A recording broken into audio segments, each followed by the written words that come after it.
Gracias.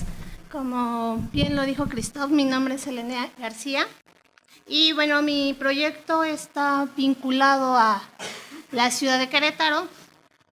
Le he titulado Desarrollo de la ciudad de Querétaro, proceso de abasto de agua de riego y agua potable o agua dulce. Rápidamente voy a mencionar cuáles son las ideas principales que han estado rondando la investigación. Una es evidentemente el abasto y los usos de agua, la propiedad, el agua como factor de propiedad al igual que la tierra, la rentabilidad, el agua como un factor de rentabilidad, el agua a partir de los conflictos, el origen del agua, la conducción, etapas constructivas, aprovechamiento versus abasto, y de todas estas ideas ha surgido un trazo interpretativo que espero te pueda yo de alguna manera explicarles en qué consiste. La pregunta prácticamente con la que he estado trabajando es en qué condiciones contribuyeron con el desarrollo urbano y económico de Santiago de Querétaro y cómo fue su proceso de abasto. Inicialmente la pregunta origen era cómo le había hecho Querétaro para abastecerla, pero era una pregunta muy simple. Entonces la vinculé junto con el desarrollo porque justamente a partir del cómo fue dándole a la ciudad de Querétaro la posibilidad de ir creciendo de la forma en la que lo hizo. En la siguiente diapositiva les presento más o menos, a manera de resumen, la ubicación de dónde está Querétaro. Se localiza en la parte central del territorio mexicano, colinda con algunos estados. Esto es súper importante porque esto contribuyó al desarrollo de Querétaro desde tiempos virreinales. Y bueno, algo que me parece importante destacar es que está ubicado dentro del territorio semidesértico. Y obviamente está enclavado ahí, y parte de que Querétaro existiera es porque había disposición de agua dulce, que lo vamos a ir a ver. Yo sí me metí a la parte histórica, mi trabajo es netamente histórico, para poder explicar una realidad a la que yo me había enfrentado. Quise abordar la parte real, pero la verdad es que decidí hacer primero esta parte histórica porque no podía yo explicarme lo que ocurría si no entraba. Entonces mi investigación terminó centrándose en la parte histórica. La siguiente diapositiva yo les presento aspectos hidrológicos a manera de resumen, la región, la cuenca y la subcuenca a la que pertenece Querétaro, en este caso es la región 12, la cuenca es la H y como la miras, se mira en la diapositiva, y la subcuenca es la D. También se muestra, es esta, me permito acercarlos, en esta región, Querétaro, actualmente la marca urbana es esta parte amarilla, y la estrellita, no sé si la alcanzas a ver, eso era Querétaro en tiempos virreinales hasta el porfiriato, entonces realmente la dimensión en crecimiento es bastante. Y la disposición, la de al lado dice principales corrientes y cuerpos de agua, y bueno, no sé si si ustedes, alcanzan a visualizar, y hay varios cuerpos que están marcados en azul, que son parte de esa hidrología de la región. Para yo hacer este análisis me encontré con algunos elementos que tuve que discutir. En principio, el patrón de crecimiento ligado al recurso hídrico y a la economía regional y local. Para ello yo tuve que identificar algunas etapas a lo largo del tiempo. Yo estoy estudiando la parte virreinal o colonial, y me limito al término del Porfirio Díaz, por ahí de 1910, entonces es un periodo bastante largo. Sin embargo, no pude yo acotarlo porque venía como ligado para entender qué es lo que estaba ocurriendo. Identifiqué la conquista y a partir de ese momento identifico cuáles fueron los elementos hidráulicos que se fueron trazando para que Querétaro pudiera consolidarse como ciudad. En la conquista, en el siglo XVI, en la fundación, lo primero que se hace es una traza urbana, se traza la ciudad, pero se traza la sequía. Entonces, para mí ya eso me da elementos importantes hidráulicos para decir que a partir del siglo XVI ya existían elementos para que existiera una población y existiera una ciudad. Después, encuentro una etapa más donde Querétaro se consolida como ciudad virreinal. Esto ocurre finales del XVI, todo el siglo XVII. Hay cambios en la estructura poblacional. Encontré que Querétaro inicialmente fue trazado por indios y se le constituyó como un pueblo de indios. Tiene una traza bien particular, pero al término de un tiempo, esta generación de indígenas o de indios locales muere, empiezan a ingresar españoles, empiezan a ingresar criollos y le empiezan a dar un carácter a la ciudad diferente.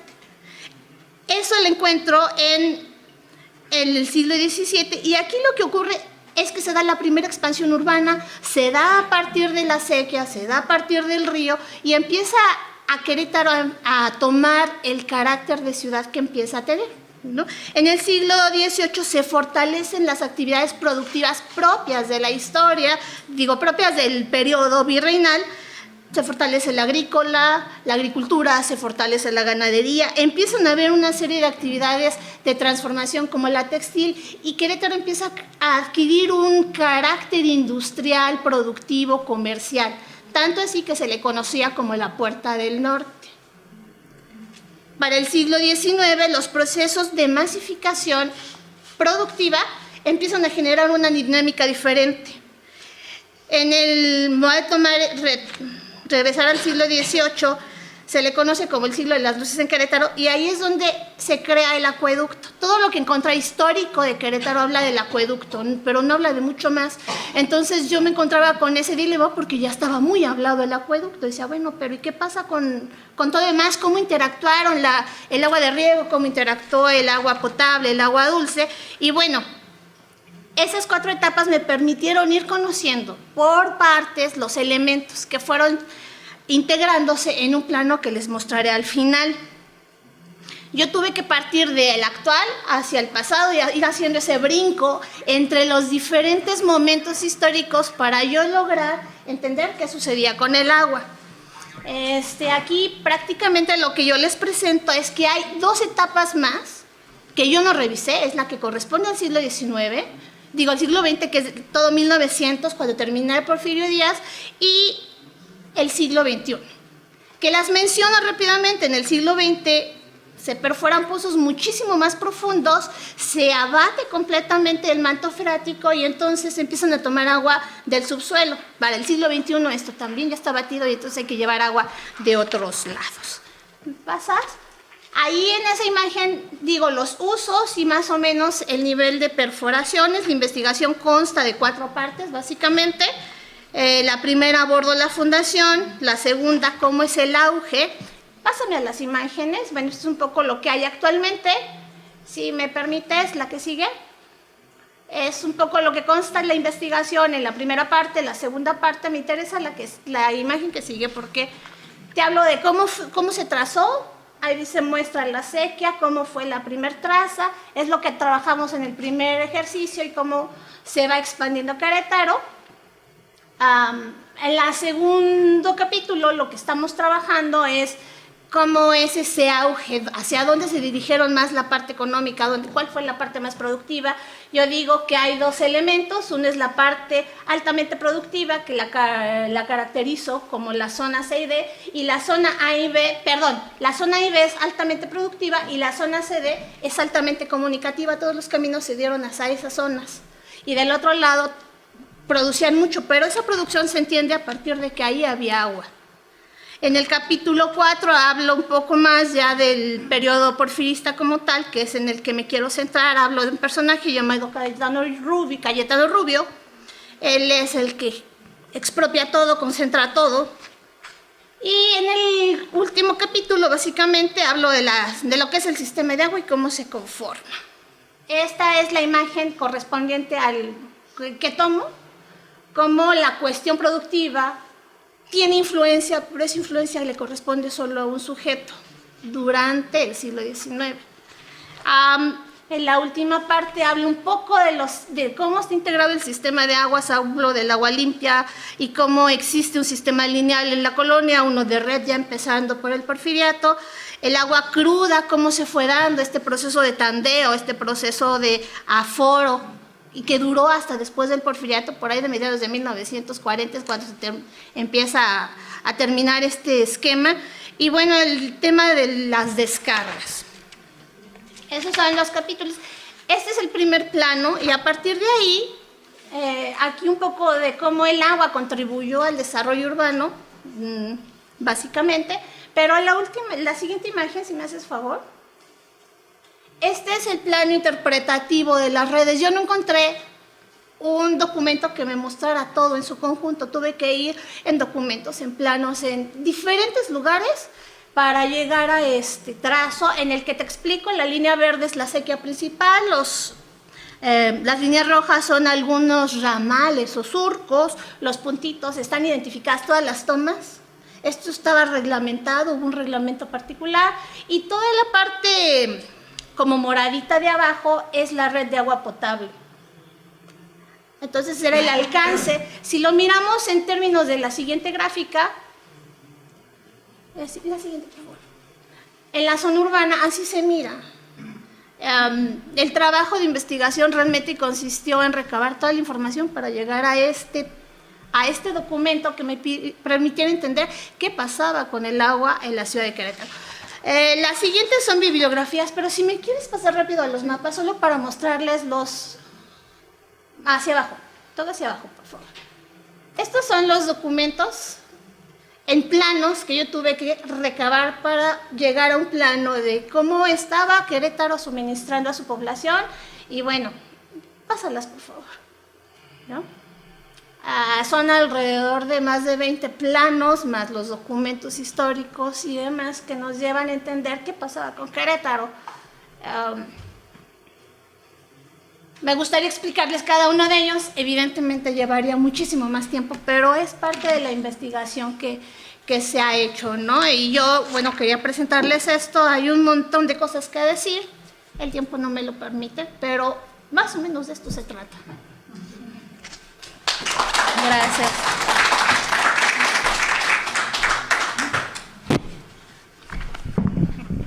Muy bien, muchas gracias, Helen. Como comentarista me gusta presentar a la doctora María Soledad Cruz, de la Maestría de Planeación y Políticas Metropolitana y del Doctorado de Sociología de la UAM Azcapotzalco. Bueno, bienvenida.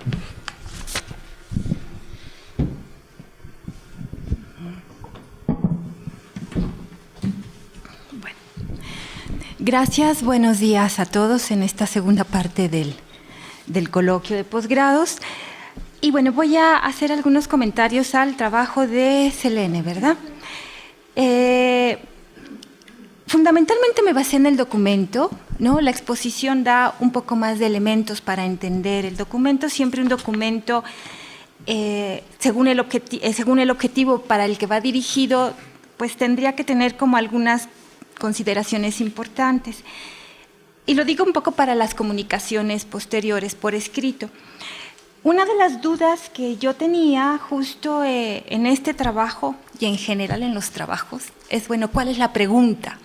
¿Cuál es la pregunta que guía la investigación? Y en tu caso, en el documento, la pregunta no me quedaba nada clara porque creo que está mal redactada, no tiene que ver con lo que está, con la pregunta que planteas. Y yo creo que eso hay que cuidarlo, ¿no? La pregunta que está acá, dices, es ¿qué condiciones a lo largo de 4 años, desde el virreinato al porfiriato, contribuyeron con el desarrollo urbano y económico de Santiago de Querétaro? Y aquí lo que me llamaba la atención, y también lo que me llama la atención acá es, bueno, ¿y dónde está el agua? ¿No? En la pregunta en sí mismo, ¿no? Tal pareciera que es un trabajo más de la contribución a la construcción del desarrollo urbano de Querétaro a través de periodos históricos bien delimitados, pero no me aparece el agua, ¿no? Y justo no me aparece el agua y los comentarios que te voy a hacer es, creo que ya va avanzado el trabajo en el sentido de que hay mucha información, pero tiene que ver como cómo reflexionar sobre la información que ya tienes, ¿no? Una de las cosas que me parece importante es que, bueno, es un estudio histórico, pero dada la relevancia que tiene, como tú bien lo dices en el documento, en las condiciones actuales de la ciudad de Querétaro, habría que relacionar un poco, ¿no?, todo esto que tú has encontrado con el problema de Querétaro en la actualidad, que es justo el abasto de agua y la necesidad de traer agua de fuera. Hay 3 ejes en el trabajo que están relacionados en torno al agua, ¿no?, que son las obras hidráulicas, el desarrollo urbano, pero también las actividades económicas que varían a través de la historia, ¿no? Primero son las haciendas y luego son las fábricas en el siglo XIX con sus características específicas. Y estos 3 ejes tendrían que tener como una parte de relación y de reflexión, me parece, en cada uno de tus trabajos, de las partes de tu trabajo. Los periodos históricos están claramente delimitados. Los criterios son acordes con los ejes que estructuran tu investigación. Tu eje es fundamentalmente obras hidráulicas y desarrollo urbano. Pero, sin embargo, insisto, habría que buscar la relación entre estos para que tu trabajo tenga una mayor riqueza, ¿no?, y una mayor profundidad en la reflexión. En este sentido, hay que profundizar en varias cosas que no están en el texto y que tampoco escuché en la exposición, pero que valdría la pena. Tú mencionas nada más la presencia de conflictos importantes por los usos del agua, ¿no? Pero, sin embargo, yo creo que habría que profundizar en eso, ¿no? Hay 2 elementos que tú mencionas que tienen que ver con los habitantes de la ciudad y las actividades agrícolas e industriales. Yo creo que eso habría que profundizarlo más. De hecho, es algo de lo que ahora estamos viviendo, ¿no? Se dice que el mayor consumo de agua va en función de las actividades económicas y no de las ciudades en sí mismas, ¿no? Entonces, y que hay una disputa ahí, ¿no?, que se veía muy claramente desde antes, desde la parte de los periodos históricos anteriores, ¿no? En este sentido, tú sí logras identificar cómo cambia la orientación de justo las obras hidráulicas para atender actividades agrarias y después actividades industriales. Tu planito ahí lo identifica, pero sin embargo no hay como una reflexión y una explicación de esto, que sí lo puedes hacer y me parece que valdría la pena. Hablas mucho del desarrollo urbano de Querétaro y de su crecimiento y mencionas mucho la parte de migración en diferentes momentos, desde el virreinato. Entonces, yo creo que yo creo que tienes también datos por ahí, habría que fortalecerlo porque no está como muy detallado. Yo creo que habría que continuar en una reflexión importante que tiene que ver con las rutas del crecimiento urbano, relacionándola con la localización de los manantiales, la propiedad del agua, entre comillas, porque a fin de cuentas no sabemos, dices, bueno, un poco cuando hablas de la hacienda, de este gran hacendado, dices, bueno, él tiene también un importante monopolio del agua. Ahí está un tema que también es importante. Ahora que, bueno, ¿qué pasa con la propiedad del agua? ¿Se puede tener la propiedad del agua? Sobre todo en estos periodos, ¿no? Y la ruta de la infraestructura hidráulica. Tú al principio lo planteas, pero luego se pierde. Esta contradicción, infraestructura hidráulica no garantiza el abasto. O sea, no es lo mismo tener infraestructura hidráulica que tener abasto de agua para todos, ¿no? Pero, o sea, nada más lo planteas así y no va mucho más allá, ¿no? Y esto tiene que ver, yo creo que es un abasto diferenciado por actividades y por zonas dentro de la ciudad. Y con esto termino. Creo que nada más un comentario final. Creo que es importante lo que estás haciendo. A fin de cuentas, la historia se construye, ¿no? Esta posibilidad de tener todos los planos y de ir construyendo las redes hidráulicas, de cómo fueron, ya en sí es un trabajo importante, pero creo que tienes elementos para relacionar mucho más esto con todo lo que te comento anteriormente, para que no sea nada más un trabajo histórico descriptivo, ¿no? Sino que sea a partir de una historia analítica, una historia que también sirva para el presente, ¿no? Que nos permita explicar lo que ahora tenemos en el presente, sobre todo en la cuestión de el expansivo desarrollo urbano de Querétaro. Eso sería. Espero ver con el tiempo.